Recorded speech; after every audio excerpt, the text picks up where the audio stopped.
It's Monday, February 19th. Welcome everyone to our city council meeting. Today we'll call this meeting to order. Please stand and join me in the Pledge of Allegiance.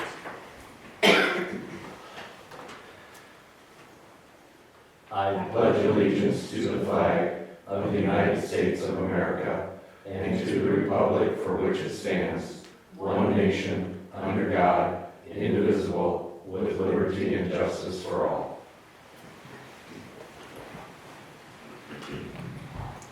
Roll call, Deb. Jessica? Here. Don? Here. Kathy? Here. Harley? Here. Brad? Here. Rodney? Here. Entertain a motion to approve today's agenda. So moved. Second. We have a motion from Harley, second from Brad. Any discussion? Roll call, Deb. Jessica? Yes. Don? Yes. Kathy? Yes. Harley? Yes. Brad? Yes. Rodney? Yes. Motion carried. Across the mayor's desk, I just have, again, like to thank Jacob Shutter, our videographer. He's getting to be a regular full-timer here, so. Anybody else have anything they would like to share? Okay, hearing none, we'll move to an update from the city administrator. I'd like to invite Rec Manager Nick Gears up to share views on some of the fun programs we have going on and coming up.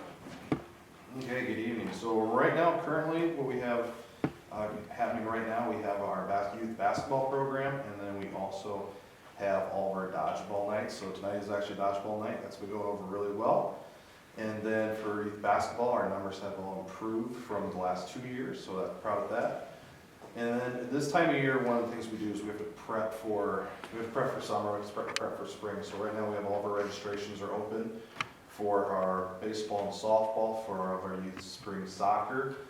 For those grades, soccer is 3 through 6, and baseball and softball 2 through 6. So those are always big. We've opened stuff up for our alumni golf tournament, that's going to be coming up. And also we have stuff open for our summer discovery program. I'm trying to get to the point where we're not rushing at the end of the year with all of our t-shirt orders and jersey orders, and just have things put together a little bit. It's just a little more sound to have things going on. And so far, normally for our baseball and softball, our numbers last year, we were just over 200 participants. And by turning on registration here in late January, we're right around 60, 65. So that's pretty good. Just trying to get a jump on things. So that's a big thing. Soccer, you know, a lot of the flyers went into the school today, so we're going to get way more registrations with that. The other thing that we're doing this year is this time of year is we're also getting stuff ready for the aquatic center. We have openings for our lifeguards, cashiers, concession stands, and front desk staff, assistant managers, and manager. This year Teresa's not coming back, so we will be having opening for all those positions. So we're taking applications for them as well. So that's also, you know, that's a big thing that we have to get going, keep everything moving right along. Any questions? How many more dodgeball nights do you think you'll have? Oh, there's gonna be a few. I mean, normally, oh yeah, we'll go through the rest of February, we'll go into March, and then come April, if it's anything like last year, we'll have people requesting it, and we have a lot of folks all even sponsor nights. Oh, good. But normally we'll probably end it in April, so the weather should be turning and kids will be getting back outside. When do you have them? Like, what's the schedule? Every other Monday night. Doors open at 6:45, 7, 8. So like would work here. No, it starts at 7? Oh. Starts will at be 7, 8. Yes. And they're great. We have great attendance for those. We have anywhere between 60 to 70 kids that show up. I mean, that's packed at Open Lake Middle Yeah, School. And I mean, that's the really parents get into it probably a little more than some of the kids do, so that's awesome. Do you play kids against parents? And We'll do kids versus parents, we'll do boys versus girls, we'll divide them up into grades. Since the Super Bowl weekend, last one, go Chiefs. I separated into what kids thought the Chiefs were going to win, what kids thought the 49ers were going to win. That was always very good. And then the big one is moms versus dads. That's always a really big one. So yeah. that is fun. So council, we do have time to go home, change clothes, and get, just so you know. I'd invite you all to come to play, that'd be great. So, You should have city council versus city staff. that can be done. That can be done. The council would be a little outnumbered, but that's okay. So I've had members of the law enforcement agency come and play, participate with us, and those were big nights. So I'd like to do more stuff like that. Yeah, cool. Thank you. Good. Thanks, Nick.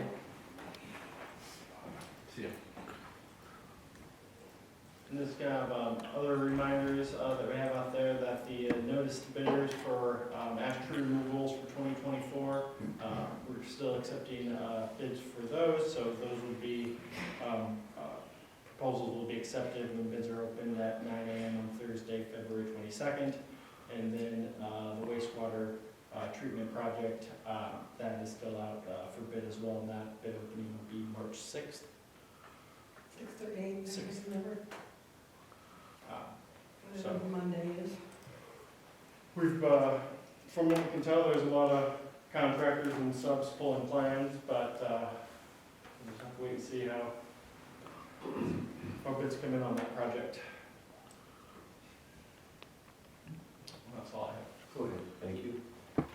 Agenda item number 7, the citizens' opportunity to address the council, and since there aren't any citizens here at the meeting today, we'll move to the consent agenda, and that includes approving the minutes from the February 5th work session and our regular session, and approving the bills to be paid this cycle, and approve the department reports and the minutes from the various boards and commissions that have met. Move to approve. Second. We have a motion from Harley, second from Don. Any discussion? Roll call, Deb. Jessica?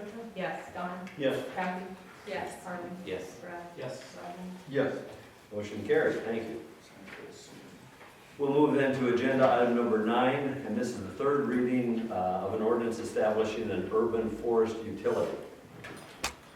This ordinance creates a new chapter in city code, which is for an urban forest utility that would be collected similar to how a stormwater utility is currently charged, beginning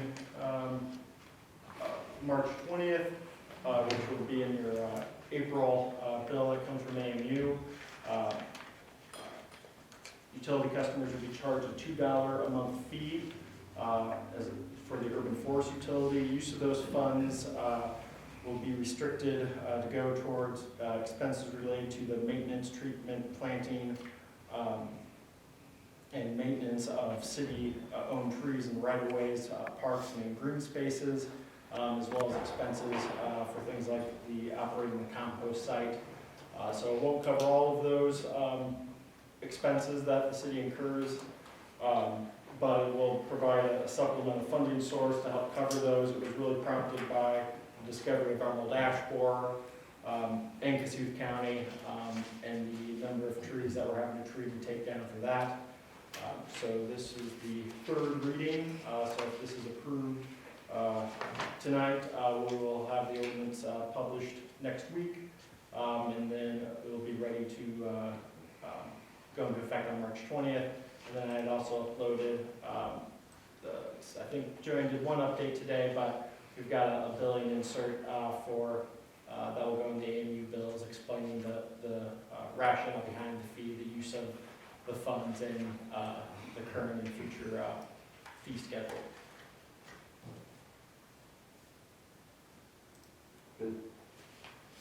Motion to waive the third reading. Second? We have a motion from Rodney, a second from Kathy to waive the third reading. Any discussion? Vote please, Deb. Jessica? Yes. Don? Yes. Kathy? Yes. Harley? Yes. Brad? Yes. Rodney? Yes.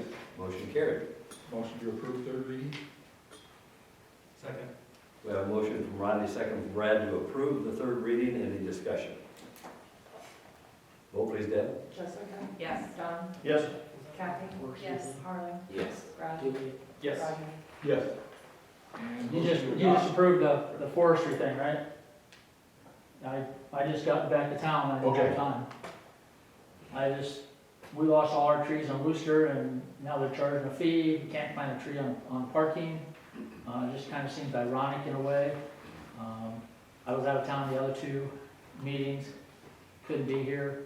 I just think it's kind of, we can plant a tree, but it's gotta be in our place, and how much, I know you have this stuff with the vet spark down there with the the fees that they pay for that, you know, through this, part of this fee.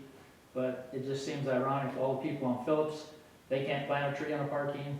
We can't plant any trees, I know it's only 2 blocks, but everywhere they do a street project throughout the next how many years, it's gonna create, they can't plant trees there. So there's more money created than people that can't even have trees to trim. But that's just my opinion. Nobody showed up the first 2 meetings evidently, and I just got back to town. I didn't realize you were having a meeting. I thought it was once every month, at the first of the month, because they've been the 15th and the 5th. It was January and it was February, and I didn't know they're having another meeting tonight, and I just got in on the end, and I didn't know that's what it was about, but, so, that's my 2 cents worth. Thank you. Were you making a Yeah, motion, I'm Ryan? making a motion to adopt this ordinance. Second. Thank you.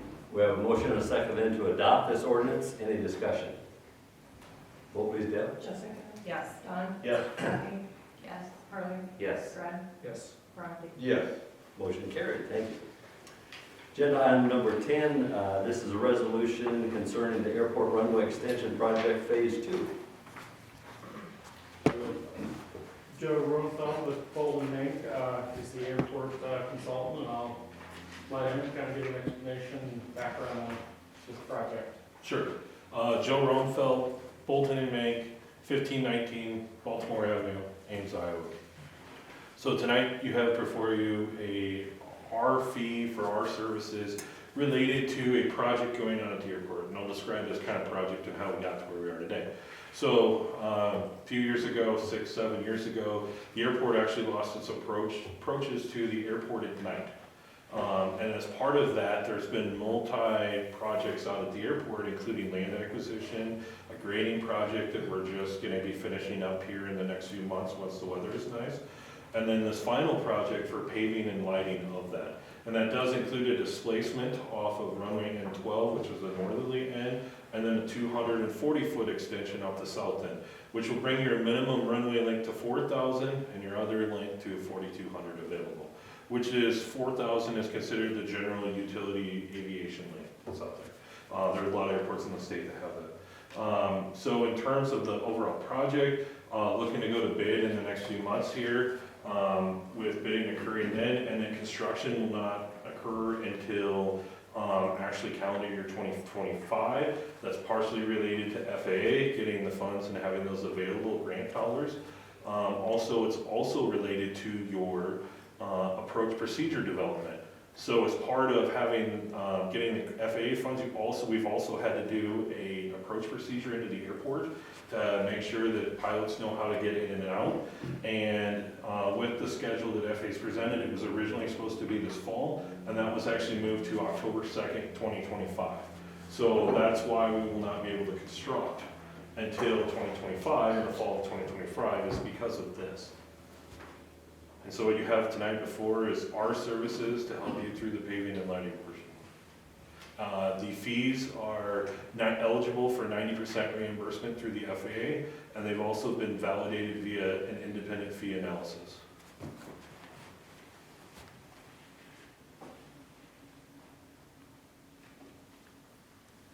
This resolution would approve the work order under the master agreement the city has with Bolton Inc. To proceed with the design services, and then included in this total cost, the city's responsible for 10% share of is the design, bidding, construction, and grant administration. So we're responsible for 10% of what we're seeing? Yeah. Correct. That's what- Yeah, just confirm that, yeah. That will apply on the Yep. design as well as the construction costs.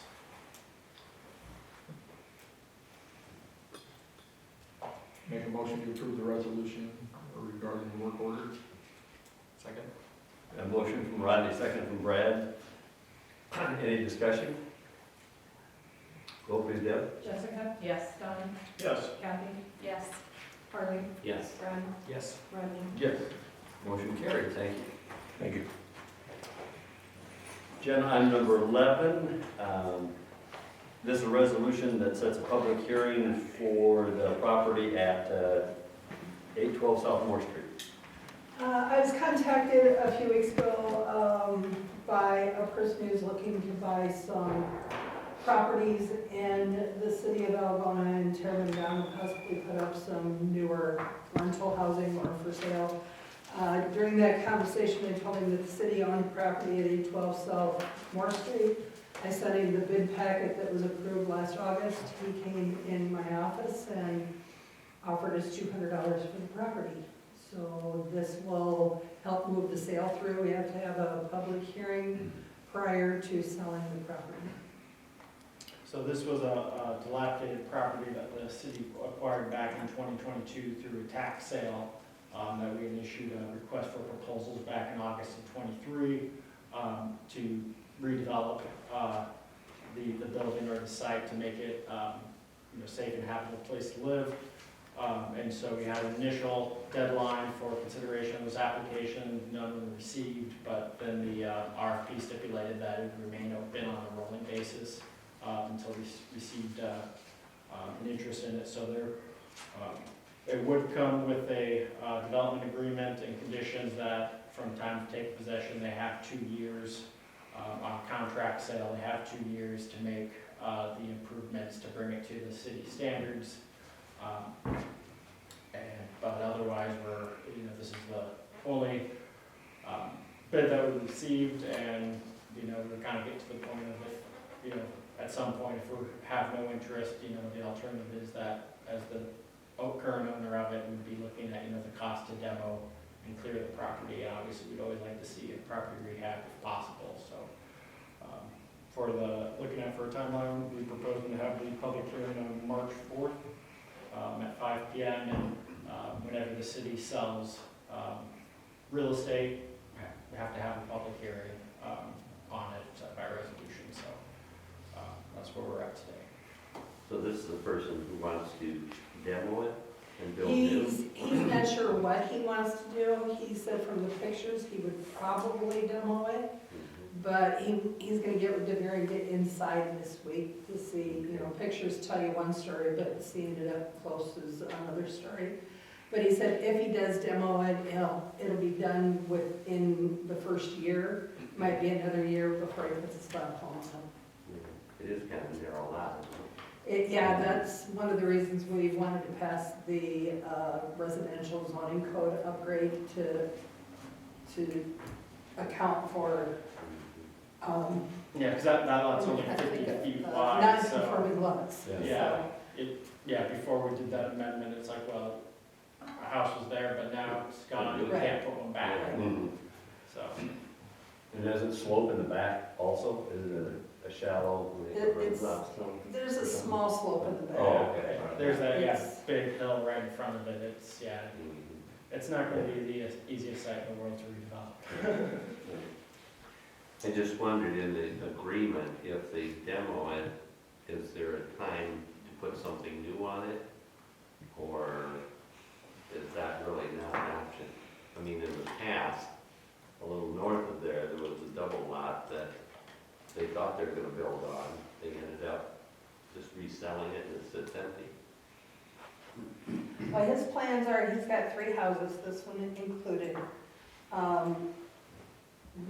How we got into the conversation, he wanted to know if we had nuisance abated in any of these houses, which the 3 he's looking at, no, we have not. But he's gonna get in, fix them if possible, if not, tear them down, and then within a year and a half after tearing it down, we put a slab home on. A prefab slab home. And I told him as long as it's not a trailer, we're okay. So this is a new investment that the gentleman and his 2 sons are starting into. Actually, I thought that, I heard Prison Industries was making some prefabs that actually would work pretty well with that.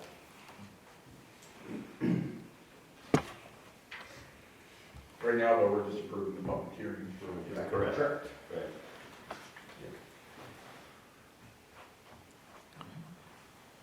Move to approve.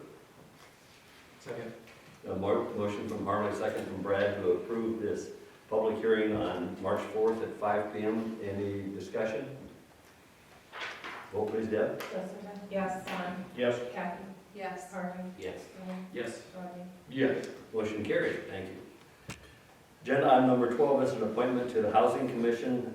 Jared Weikert's term expired January the 1st of this year, and first I'd like to thank Jared for serving 3 years on that Housing Commission. He has chosen not to renew that term though, but I'm happy to recommend Sherry Bankin for this appointment. Sherry is a loan officer at Security State Bank, and I feel that she'll fill this position well. So I would entertain a motion to approve her appointment. I'll make a motion to approve Sherry as housing commissioner. Second. A motion from Brad, second from Don. Any discussion? Vote please, Deb. Jessica? Yes. Don? Yes. Kathy? Yes. Harley. Yes. Brad? Yes. Rodney? Yes. Motion carried, thank you. And welcome, Sherry. Agenda item number 13, this is the first notification for a Board of Adjustment position. Joe Hauptman's term did expire on January the 28th, but this was just the first notification of that appointment, and that is a 5-year term. Then we'll move to agenda item number 14, and discussion item, any outstanding budget items. We'll pick up where we left off in the work session on law enforcement. We have the community liaison and animal control. Get through yet? Oh, we want to start with community liaison? Okay.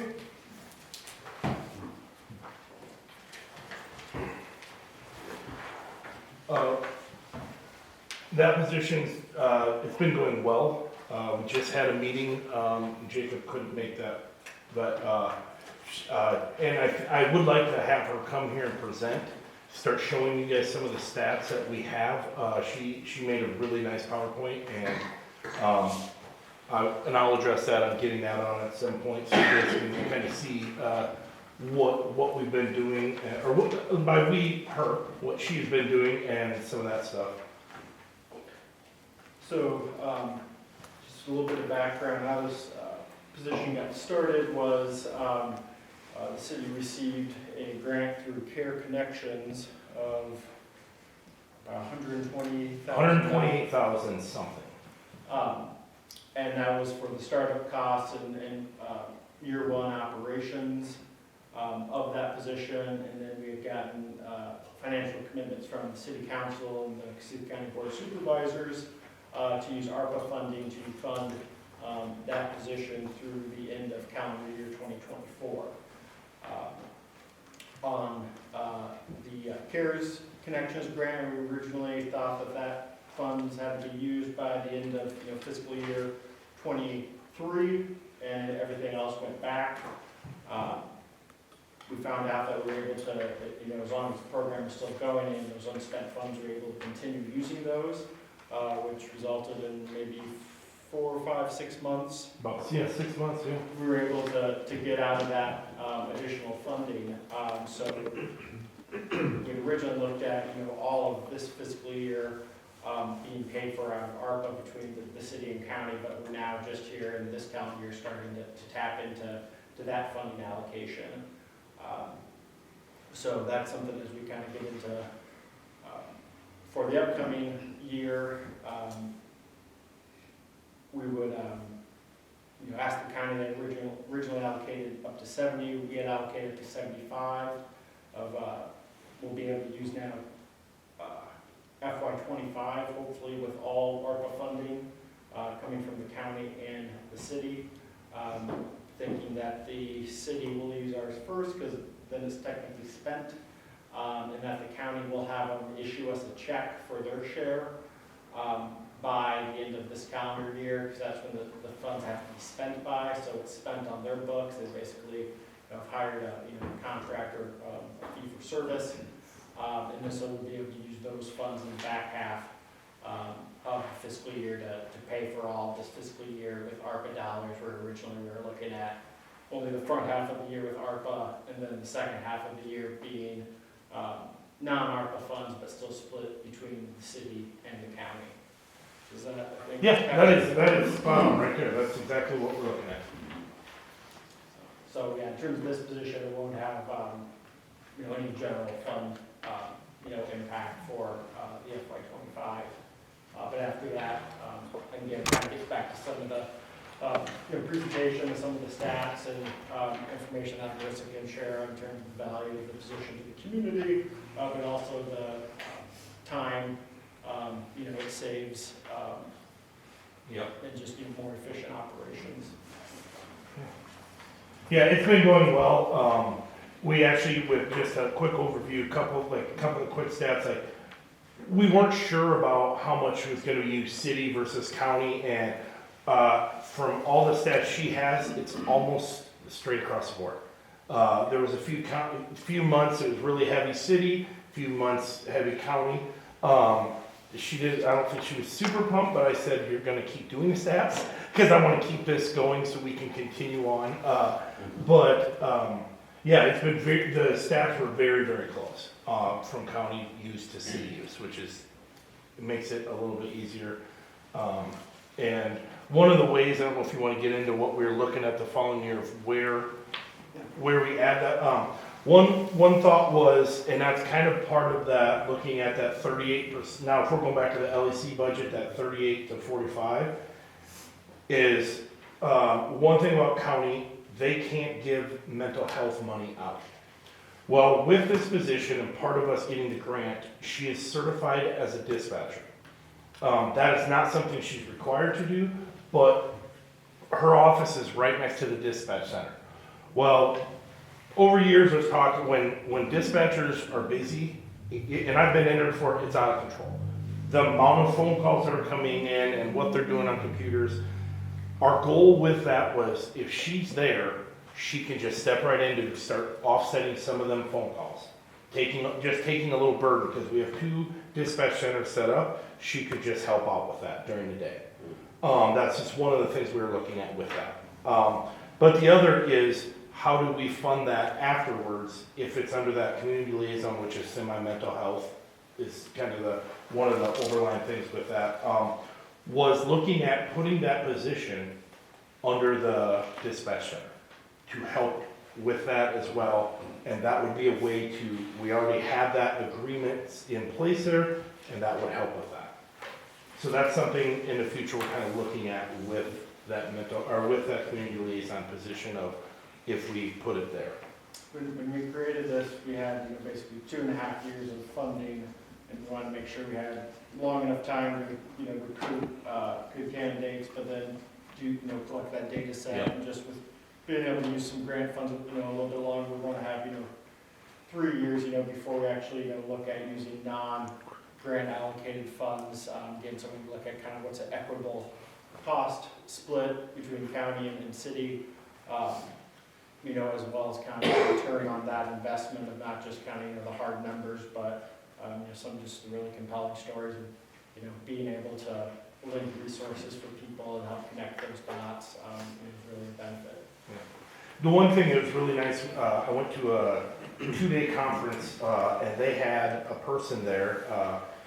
It was for it was a small chiefs conference. I went to it for 2 days, and they had someone come speak from over by Cedar Rapids. And, we're in the region of Care Connections right now. Well, they had their own region, and in their region, they gave funding to the whole region for a position that is exactly what we have. We just didn't know that. It was something I really wanted to see, and we kind of had that going part-time. Chief Powell started that stuff, but I knew we had the ability to fund this totally because it's worth it. And so finding this person down there, and they have multiple people in that area, I was able to get some contacts, and we've been able to send our CLO, Marissa Miller, down there for a day. And it was really nice to see something they have like 2 more years of experience with. We're doing the same stuff they were. I mean, so it was really nice to get reassurance of this is what we're doing, little things that she's able to tweak on, if there's a, wheel, we don't need to reinvent it, let's just add spokes to it. So there's been a lot of positives with her getting that connection and that networking, so that's been really nice for her to help out with stuff as well.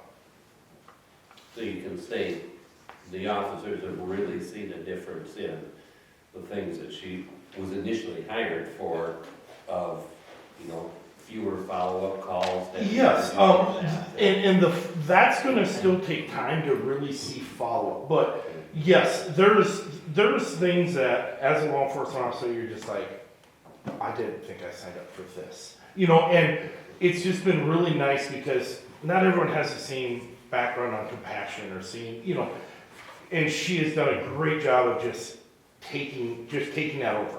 And now she's built enough rapport with enough people, those calls aren't coming to us. They're just going straight to her. And she's just addressing them we don't even know about. It's just like, and I see stats, it's like, oh, I didn't know that. Well, she's just addressing, which is great. I mean, that's what we want. That's the ultimate goal. And so, yeah, it's been really nice on that stuff. And, it's been interesting to see how this position has, you have to adapt to everything. And some of the stuff she's handling, you're like, I didn't know this is something. I'm like, adapt to it. Let's make it work. Our goal is how do we leave someone better off than when we started. And that's kind of been our motto with it, is we gotta improve every day. We're trying to improve people and mental health in our community. And yeah, she's done a great job adapting to all that.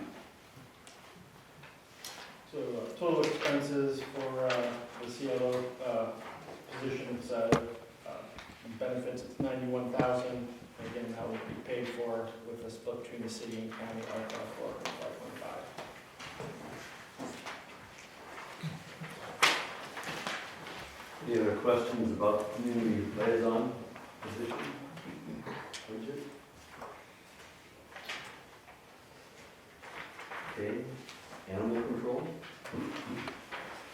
Yep.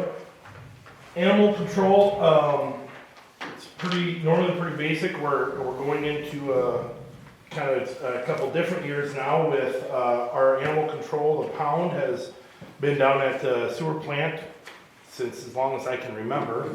Obviously, we've got some major construction going on. We're looking at with the plans, which I'm very grateful because they're the ones that have to listen to if the dogs are barking, but they're very good about, they have a building down there that they're not going to use, and it's away from everything, away from any of the major projects, so they're going to leave that, but the fixing up of that building is not going to be available and for 3 years. So right now we are working on a 3-year temporary home.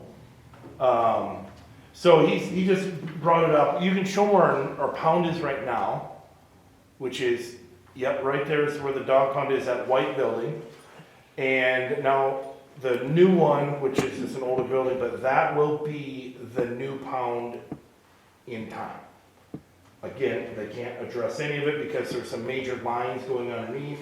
So nothing can be addressed at this point. So we are, at this point, looking for a 3-year temporary, because that also is the first stage of demo. So we are gonna, by the summer, we have to have a temporary location, and we're hoping we can come up with something soon. We've got a few different irons in the fire, that nothing, this might work, that doesn't work, and this, so we're still trying to kind of solidify some things, and because we know the date's going to be here soon. Yeah. We still haven't got to the city hall garage. Publicly, Not that. PD garage would probably be first, but. All of a sudden become a very dog-friendly. Yes. Work environment.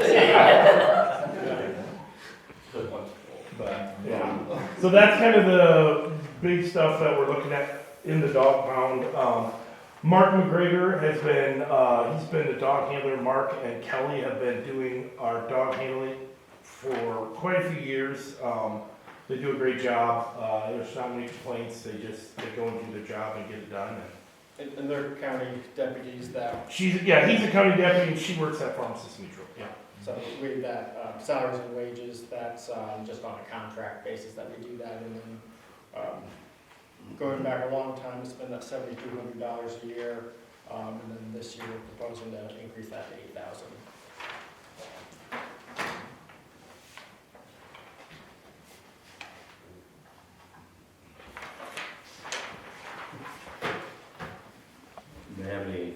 questions or? Just thinking about where to put a dog pound, is there a concern with these dogs and keeping them away from people's, I mean, if it was in a place where people were, do you worry about the dogs biting or anything? Well, I mean, there's always a worry, and like we have, some of these dogs are, I mean, the reason we have them is because they are just, they're magicians. They can get out anything. I mean, people can't keep their dogs, they can just get out anything, and we had one down there, this last year that just, he couldn't keep it in the kennel. It was, they don't even know some of the times how it got out. And that is an issue, and we got lucky, the whole plant was enclosed, so it stayed in the plant, so we were able to get it, but, yeah, it is an issue, we don't know, you know, and some of these dogs we're dealing with, they are aggressive. Some of them are down there due to the fact that they bit someone already, and we have to get it tested, and we have to contain it for 2 weeks, you know, to make sure nothing changes if they're at rabies, if they don't have their shots and any of that. So, yeah, there are always concerns, you know, and putting them, you know, putting a dog pound in the middle of town is a problem because the dogs bark it. I mean, they bark a lot, and we've been fortunate down there, it's kind of away from people, and, you know, I think even where it goes now, there's like a hill behind it, and it's kind of lower. I think that'll also really keep all that sound pretty tight in there. But yeah, that is, places we've looked at, like, where do we go? That, I mean, it's not good to put it in the middle of residential, you know, and that's a problem. I was thinking maybe down by Betts Park somewhere, where the park building is, but there's a lot of people around there, so, you know. Yeah, you know, there's areas, yeah. But you also, the other thing is, we have to have a secured facility. We can't just have it just sitting out where anybody can show up like, oh, that's my dog, you know, we have to be able to regulate that, or we're watching a dog and all of a sudden that dog that we're watching disappears. So we do have to have it secure, and that's another issue. There's a lot of little things that we have to make sure we're following, and, you know. But, yeah. Anybody else have anything for animal control? All right, thank you both. Thanks, guys. I appreciate it. Appreciate your guys' support. We'll move into agenda item number 15, which is another discussion item, budget projections and levy rates. Yeah, I provided a handout, for everyone, of what's up here on the screen, but just kind of wanted to give an overview of kind of where we're at, looking at FY *25 compared to the current FY '24, in terms of property tax, revenues.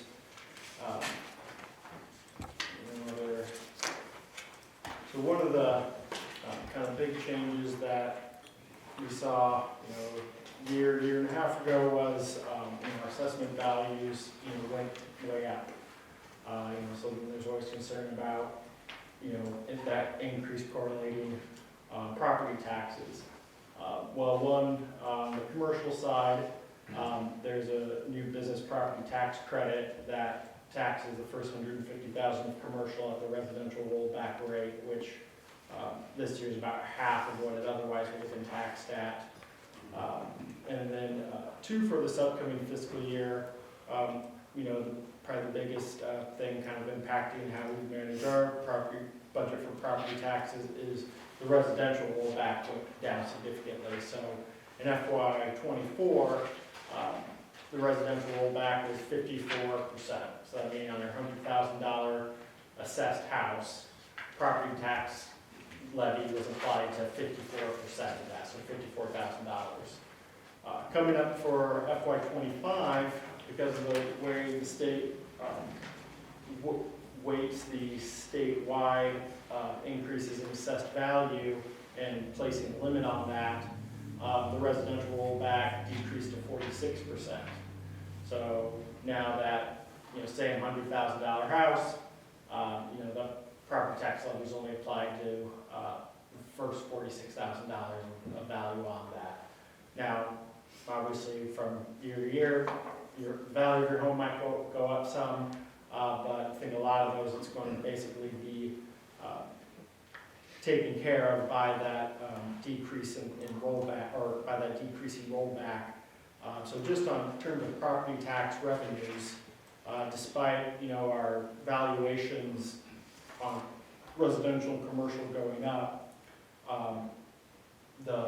our taxable value, so in terms of calculating our property tax levy, is down 3.7%. And this is we're gonna be, in terms of just property tax dollars, from our regular general fund levy, so that 810, we're gonna be collecting, basically less in FY '25 than what we did in FY '20. And that's the fund that pays for wages, utilities, contractual services, your basic operating expenses. And so that's really just, that revenue over years staying flat has always been a concern. And then this graph here shows that orange up there, that's our assessed valuation since 2016. So we've got this really strong trend line going up, which is great to see. And that obviously includes values of existing properties going up, but, new commercial and residential.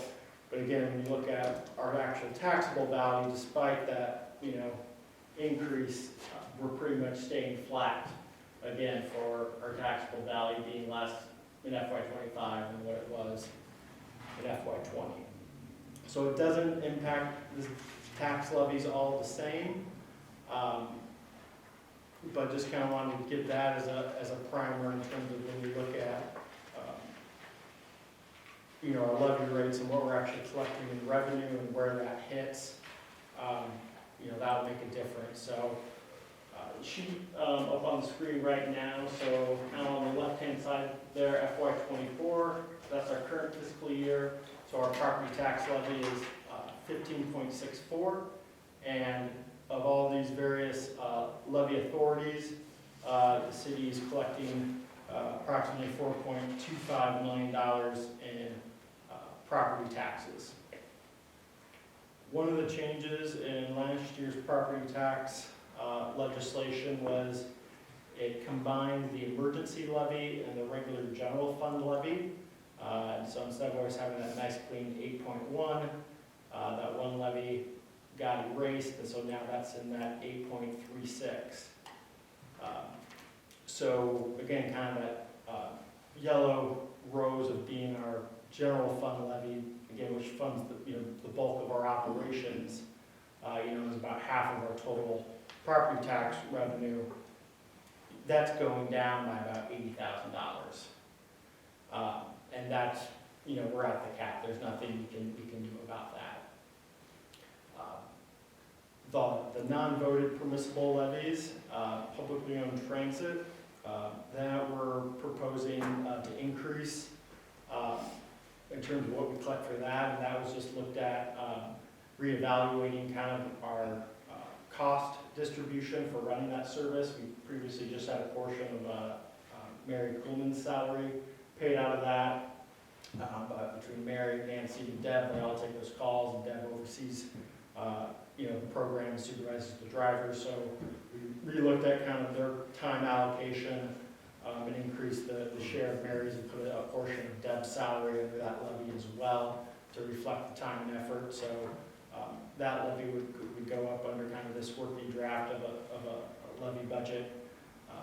Liability, property, and self-insurance, that's one that we've, I think, seen across all of Iowa kind of as an industry, insurance really going up this year.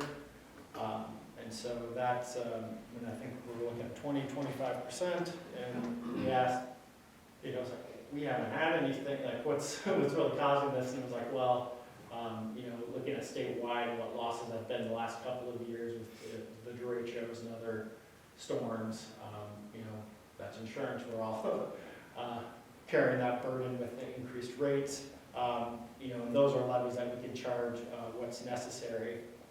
On the special revenue levies, the police and fire retirement and FICA and IPERS, more or less those are a wash in the changes there.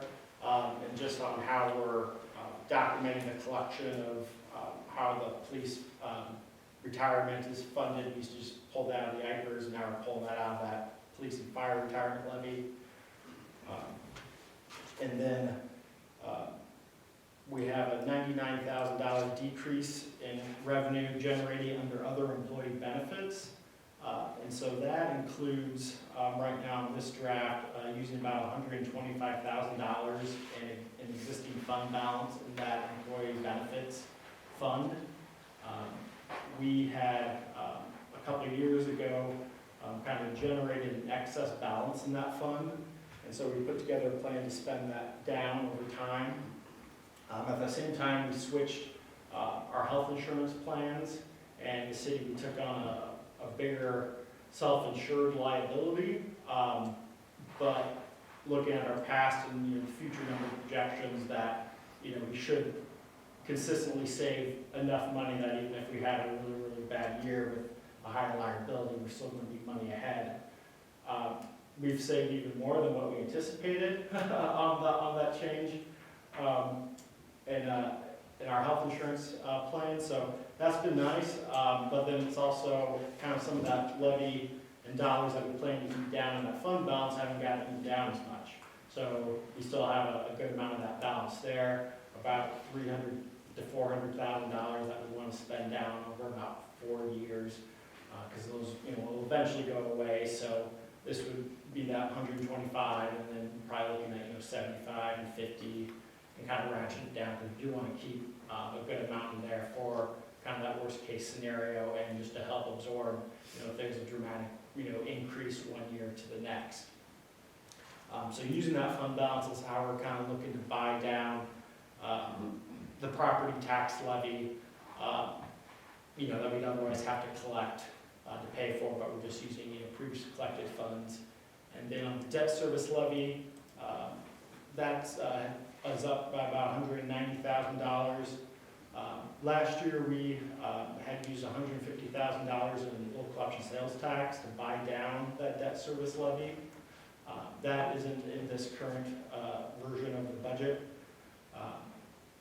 And then this year's also our peak year in terms of our debt service payments on our 2021A bonds. So this year I think we've got about $950,000.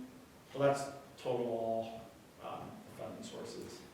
But just on debt service levy, it's about $770,000. And next year that will drop to about $450,000 to $500,000. So this will be peak on that. So as this is put together, and it comes down to, we'd be looking at a FY25 levy of 16.54, but our net property tax revenues up by 2.3%, or about $96,000. And if you look kind of that bottom table there, that gives a little better breakdown of the debt service. Okay, we can cover that. The employee or the special revenues for benefits, we're using that debt service. And then on the non-voted levies, with mainly taxi, we see those going up, but we're really feeling the pinches of just that combined general fund levy, that going down to $83,000. So instead of using those lost dollars as we did last year, which potentially could have been used to buy down that debt service levy, really, basically redeploying those to help make up for, decreased revenue in our general fund. Looking at, so we'll still, revisit this. This was a draft Deb and I had put together, just kind of looking at what we think is a fair amount. We'll want to draw it down when it comes to that employee benefits fund.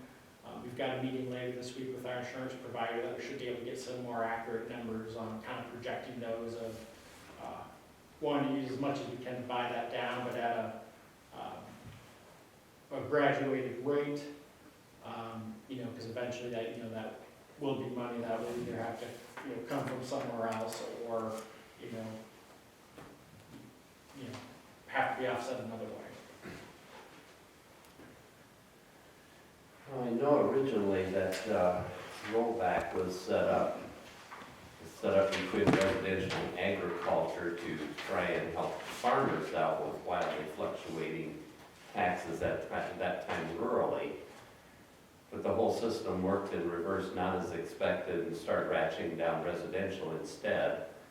Now, most of us, if we make a financial decision and things start going haywire, we look at how fast we can backpedal, at least get back to where we were, and then try a different approach.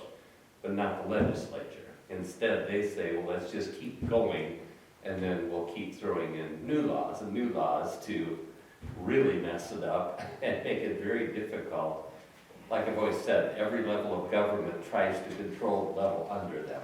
And the state does a good job of trying to control our property taxes instead of letting local officials, who are also elected, take care of it. So anyway, I was wondering at this point,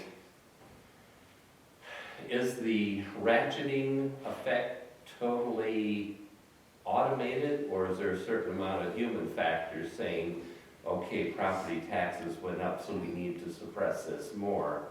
Is there decisions made there, or is it all automatic? So, basically, the general fund levy, those are capped by state statute, so, those we're collecting the maximum that we can. All the other ones, up to the actual expenses we can collect on.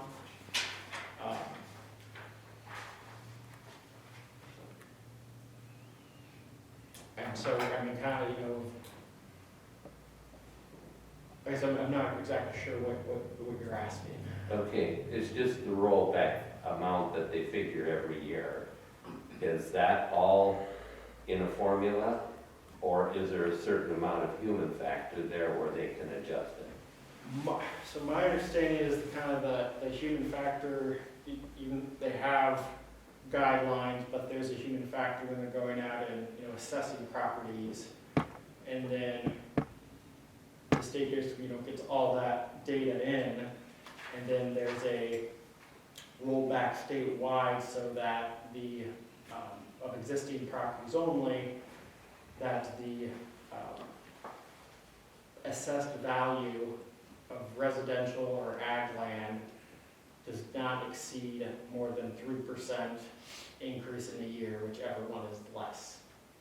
So this past year where we saw, and from kind of anecdotally just talking to people, it seems like other counties saw a lot higher assessment increases than what we did here. So that combined with just, all the growth and things like that, assessment shot way up. So in order to get that to no more than a 3% statewide average, that's why that levy had, or that rollback had to go from 54 to 46%. And that, the best I understand it is kind of a formula set in which they have the information part of it. What you said is pretty much correct. It's a very long, complicated formula. And if you remember last year, they delayed when budgets were due because they misfigured that rollback. And then they went and refigured it again and gave everybody an extra month to get their budget done. Rollback's been around forever. What's really going to start in the cities is the legislation they passed last year, which is all allowable growth. Even with the rollback, sometimes your growth is huge, so they're limiting cities of how much they can grow, and that's coming off your combined general fund levy. It's a long, complicated process, and we've been at it for over a year, and some things we still aren't sure of what next year's going to look like. We haven't been growing at a rate where that would hit us, but for a lot of cities that are growing very fast in population, have a much greater demand for services, or we'd like to get in a position where we're growing that fast, there's kind of almost a disincentive because you can't capture, or you need to catch up. And actually, that combined general fund levy, the 8.36863, is slowly rolling back, and it will be limited at an $8.10 levy. They took away a lot of the non-voted and voted levies and rolled them up into this combined general fund levy. We were lucky, all we had was the emergency levy and the general fund levy, but there are a lot of communities that have tons of stuff, bridges, library voted levies, multiple things that they're collecting taxes on. So for this year, they combined them all into one combined general fund levy. But if your growth goes up too much, that drops even further. It's a long, confusing process that the state's been working on for a year, but eventually we're gonna get back to that $8.10, and that's all we're gonna be able to levy for just the basic general fund levy. And the other thing that's kind of been a longer trend with property tax reform is, they changed multi-residential, used to be taxed at the commercial rate, and that got changed to residential, so revenues from those properties have been decreasing, and, I think over a 10-year period, and I think this year is the first year that now they're fully taxed at the residential rate. The other one would be on the business, and that's the one that they phased out the reimbursement to the city, so we used to get an amount of like, well, we know we did this property tax, that one, there was no backfill. The other one was also about 10 years ago when they taxable value on commercial went from 100 to 90. That the state used to backfill us, basically, this impacted you, here's to make you even. But then a year or two ago, they passed a law that that's now getting phased out over a series of years, either 5 or 8, depending on which category you fell in. So we're a couple years into that, but that was about $175,000 a year that we used to get from the state. So those, changing how multi-residential is taxed, the taxable value, and the elimination of the rollback on commercial, and then a year or two ago with the business property tax credit on commercial, because that used to be something that as a business property owner you submitted to the state, and then they gave they wrote you a check. Well, instead of doing that, they just said you had to apply for it, and a lot of businesses didn't. It's just automatically factored into the property tax levy. So that's why that first $150,000 is taxed on the residential levy rate. And then for the time being, they're backfilling cities for that difference. But the funding that was allotted for that is projected to run out by FY27. And if there's any history of the last backfill that they adopted and said it will remain, it's just probably a matter of time before a legislature said, well, that legislature said that, we're going to eliminate that backfill. So it's kind of all the growth we get, tends to be kind of counteracted by something at the state level that's kind of really just kept us flat in terms of, and that's where it gets a little bit weird too with, like this last year, our property tax revenues went up by less than 0.5%. But where that got felt, was residential, felt much more than that. Commercial saw a significant decrease, just because with those multi-residential and the commercial reforms, even that same, the pie's not getting any bigger, it's just shifting more of that share to residential properties. So the solution here is to talk to your legislature at the state level. We Get to talked, know the city them, get their administrators email. talked and talked and talked and talked last year, and they were pretty much, this is what we're doing. The scary thing is, the rate of inflation, our revenues are gonna be up 2.28%. The rate of inflation is a lot higher than that. Payroll's going up a lot more than that, so we're gonna get to a point eventually where we're gonna have to start cutting. What are we cutting? How are we gonna cut this general fund? What, are we not gonna open the park this year? We gotta look at something eventually to make that budget balance. Right now, we're okay, but a few years down the road, we might not be.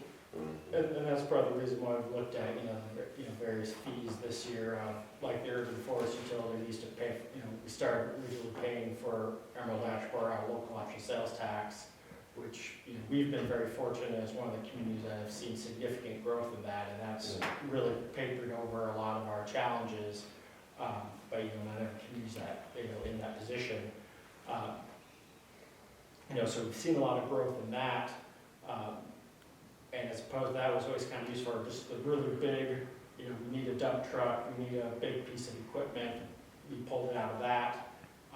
We're still not, using it for operating, but we're using it now for smaller, for lawnmowers, for pickup trucks. Just in terms of having to pull from that, to help make things work, and then, also looking at, things like our, building permit fees, adjusting those. And then the other one that we'll have coming up on a future agenda is we've been negotiating with AMU on what our transfer agreement with them is as a city utility, since they don't pay property taxes, as the infrastructure they with a private utility, and since we don't have a franchise agreement with them, like with Mid-American Energy, there's a 5% franchise tax, so we've been renegotiating that transfer agreement.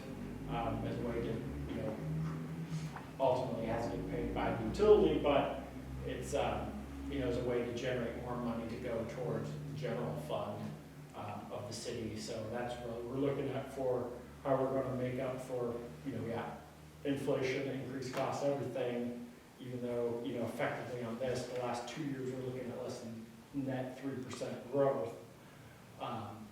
It's additional fees, increased fees, and local option sales tax. That went from about $750 a couple of years ago to now we're looking at $1 million. I had a question on, is there anything in Iowa that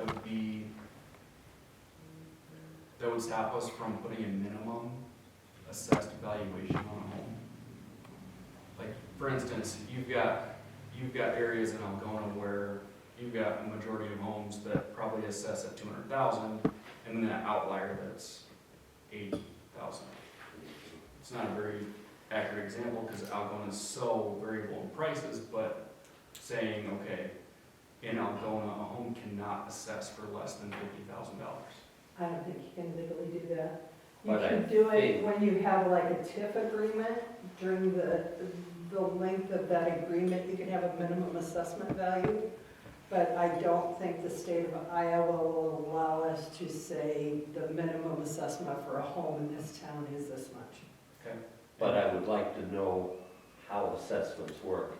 I'd really like to see a work session where we have the assessor come in and explain to us how that all works, because there's a few cavets in there that are, we are working to get rid of dilapidated houses, yet you can walk into the assessor and tell them, oh, this house is dilapidated, and your property tax drops way down just because you said it. They shouldn't accept that without inspecting it themselves, but then the owner doesn't allow them in, so they can't inspect it, and so they just accept it, which that ain't right. I think any of us could do that. It's And I crazy. know there's different areas of town that have like different kind of categories in terms of how things are weighted, an older part of town versus a newer part of town. But yeah, that's kind of unfortunate way Iowa's property tax system is set up. They do give you an incentive tax-wise to not maintain the property. It would be beneficial, by the way, now that Judy Samp has retired, to maybe get the new county assessor in here and just have a discussion, more or less just as an introduction, and then explaining to us How it works. how it all works. Sure. We probably will not have a full understanding by then, by the end of that session, but me being real estate, I still have no idea how it all works, so it would be beneficial for everyone. That might take more than one work session. Yes. But it's worth it. I honestly, He's very yeah, new. he's new. I think it's a lot of it's a computer program. Okay, you got 2 bathrooms, you get assessed this much. You got a building out back, you get this much, if it's an attached garage, it's this much, and it's a very complicated system. I would let the new assessor get a good year under his belt before he asks him these questions. Because they rate different counties, different communities in the sub areas of them, like, you know, are you a metro, are you a city in a metro county, in a metro adjacent county, or like us, where you're, you know, not adjacent to a metro at all, you know, and so, you know, just, you know, those counties, how those formulas work are factored different again than just within areas of town, and so they apply those to the different areas, and then you gotta put in your formulas in it. I still think it would be beneficial, even though. Yeah. Yeah, and he's been, I mean, he's been the assistant for a lot of years, and that's why we actually promoted him and hired him that way. But yeah, Because he's in, yeah. he knows. Well, it kind of just points to, you know, one of the challenges when it comes to property taxes is we don't set the assessments, the county does. We don't determine the rollback, the state does. And then while we're the single largest taxing entity, you know, a majority of the property taxes that an Algona resident pays is to an entity other than the city. Mhm. So we still don't control, you know, those other tax levies. Right. We're about 47% of the total levy. Yeah, there's a lot of factors certainly that go into it, more than the general public understands. Yeah. I would love to know how they do it, because my house, I've lived there 3.5 years, it's gone up $50,000 in value in 3.5 years. How? You know, yeah, we put some new doors on it, new garage doors, but how? Challenge it. I don't think we can do that. Sorry, I'm lowering our revenues, sorry. Well, but it's small, but we're rural in Algona, so, Yeah. but anyway. But yeah, so the reason I We'll asked work about on that the minimum property valuation is because I did mention it is coming from somewhere. I just didn't know what our state would have for that. Yeah, again, just at a city level, like, yeah, other than through TIF, I don't think there's any way we could do that, unless, you know, but I think, you know, again, the thing, like, we need to talk to legislators, that's maybe something, you know, we should look, you know, look at, and encourage them to look at it, because again, I'm kind of giving an incentive to, you know, if I'm not planning to put it, to use the house for, you know, occupancy, let it deteriorate, and then it costs me less, you know, during taxes. So it's working in the opposite direction. It We should- are trying to get It rid of shouldn't, that. yeah, it should be set up to incentivizes you to make the property productive. Or get rid of it. Yeah. Yeah. I mean, we should just look at I would think they would have a list there of the ones that are rated as dilapidated, and that can be our list to work off of. So for timeline moving forward, we're looking at the March 4th, so the next city council meeting. That's when we'll have a resolution setting our maximum property tax levy and dollar amount. Because that we need to get that to the county auditor by the 5th. So they can compile all the maximum levy notices from all the taxing entities, or at least the county schools of the city.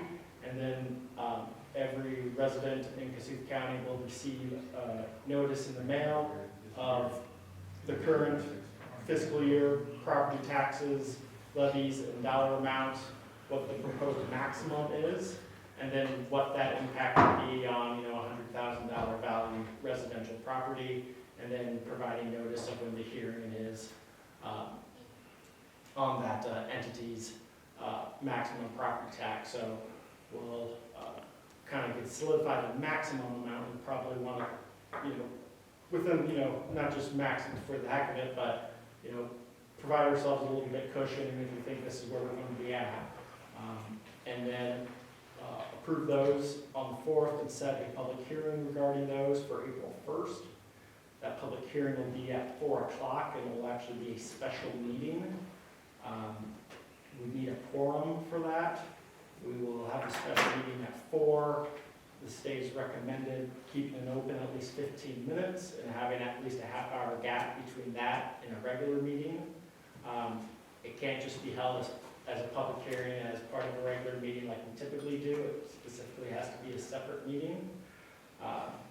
And so we'll have that maximum property tax hearing on the 1st of April at 4, and then during the regular meeting on April 1st, we'll set our public hearing for our proposed or for our proposed budget for April 15th. So we'll have kind of, still one meeting to kind of make any significant changes to the budget in terms of how we're spending the money, and then tweak it on the 1st, but by the 1st of April, we kind of need to have things pretty much lined in so we can get it published in the newspaper, and on the 15th, that's when we'll have the hearing on the proposed budget and then adopt the budget. So instead of the maximum property tax hearing notice, that went away, and then now we've got this other one where we have to set a hearing and send it out in the mail, or the county does on our behalf. There's a lot of new steps to this year's budget.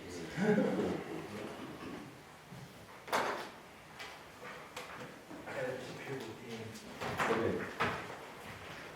Anything else on budget projections or anything, Jacob, or? Nope. Okay. We'll move into agenda item number 15, which is a closed session. This is a closed session to hold strategy session regarding upcoming union negotiations. This is in accordance with Iowa Code, section 20.17.3. So I would entertain a motion to enter into closed session. Someone? Second. We have a motion and a second. Any discussion? Roll please, Deb. Jessica? Yes. Don? Yes. Kathy? Yes. Harlan? Yes. Brad? Yes. Motion carried. It is 6:16 and we are in closed session.